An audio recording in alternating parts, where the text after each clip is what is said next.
السلام عليكم ورحمة الله وبركاته. ازيكم يا حبايبي؟ عاملين ايه النهارده؟ كل سنة وانتم طيبين. طبعا تفريزات رمضان اللي ما بتخلصش ما شاء الله، وعموما هي السنة كلها مش رمضان بس. احنا جايبين النهارده بقى الجزر ما شاء الله طازة، جميل جدا. هناخده بقى ان شاء الله كده نقشره ونغسله ونبدأ ان احنا نخرطه عشان نفرزه بإذن الله لرمضان ان شاء الله. يلا بينا عشان نشوف هنقشره ازاي. نبدأ بقى نشيل كده فوق وتحت، ونبدأ ان احنا نجرده. بلاش نقشره يا جماعة، لان لو قشرناه خيره كله هيطلع في القشرة. احنا بس نجرده بس كده، وهيبقى معانا سهل جدا لان هو طازة. لكن لو دبلان بتبدأي ان انت فعلا تقشريه، لكن طازة كده ما شاء الله معاكي بتبدأي ان انت بس تجرديه كده، وبعد كده تقومي مخرطاه بمنتهى السهوله. عايزه بقى تخرطيه على بلانشه، عايزه تخرطيه على ايدك تعرفي تخرطيه ماشي. البنات الصغيرين اللي بيستسهلوا بقى البلانشه دي فبيقعدوا يعملوا عليها، انا بصراحه بحس انها بتعطلني شويه، بس عادي مفيش مشكله. نعمل على البلانشه، نعمل بايدنا، مفيش اي مشكله. تمام. لما بنلاقي بقى حاجه كده حته مخضره شويه، يا ريت بلاش نحطها، لان لما بتتحط بتغير الطعم شويه معانا، فاحنا مش عايزين نحطها. طب احنا هنعمل ايه بقى بالجزر ده؟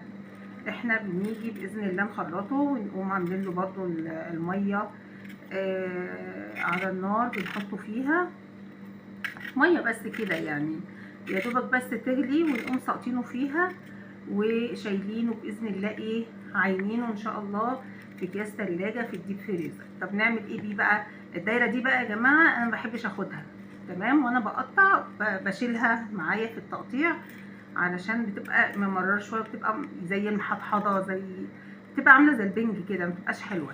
هنبدا ان احنا بقى نعمل زي ما بقول لكم كده، ان احنا نخرطه. هنشوف دلوقتي بنخرطه ازاي. بيتحط في البسله، بنسلقه في رمضان كده بامر الله، ونعمل معاه قمر الدين وعصير برتقال، تبقى مهلبيه قمر الدين روعه. طبعا الجزر بيدي فايده وبيدي لون، وبيبقى حاجه كده ما شاء الله عليها. هنبقى نشوف برضو في رمضان ان شاء الله نعمل بيه اكمل بقى الكميه كلها، وبعدين نرجع نخرطه سوا ان شاء الله. طبعا احنا قطعنا بقى الجزر يا حبايبي اهو.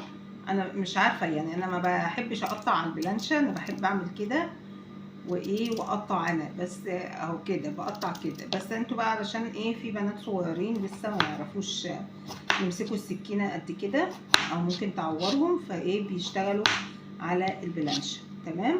اقطع بقى الكميه كلها ان شاء الله، وارجع نروح على النار نشوف هنعمل ايه فيه باذن الله.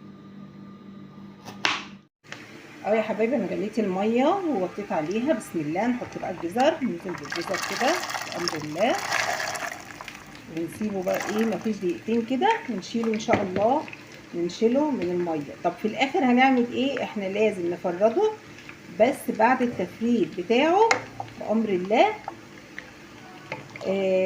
الميه اللي بتنزل منه بنحط منها عليه، لان الميه دي هي السكر بتاعه، الحاجه اللي نزل فيها السكر بتاع الجزر لازم نحتفظ بيها معاه. تمام. فاحنا بنحتفظ بالميه بتاعته معاه في الاكياس، بس بعد ما كله يبرد. يعني احنا بنبرد الجزر، بنفرده يبرد، وبنسيب الميه تبرد، وبعد كده نعبي جزء من الجزر في الكيس، عليه شويه كبشتين كده ميه مع الجزر، حاجه بسيطه يعني عشان ما تاخدش مساحه برده في الفريزر او في الديب باذن الله وانتي بتخزنيه. تمام.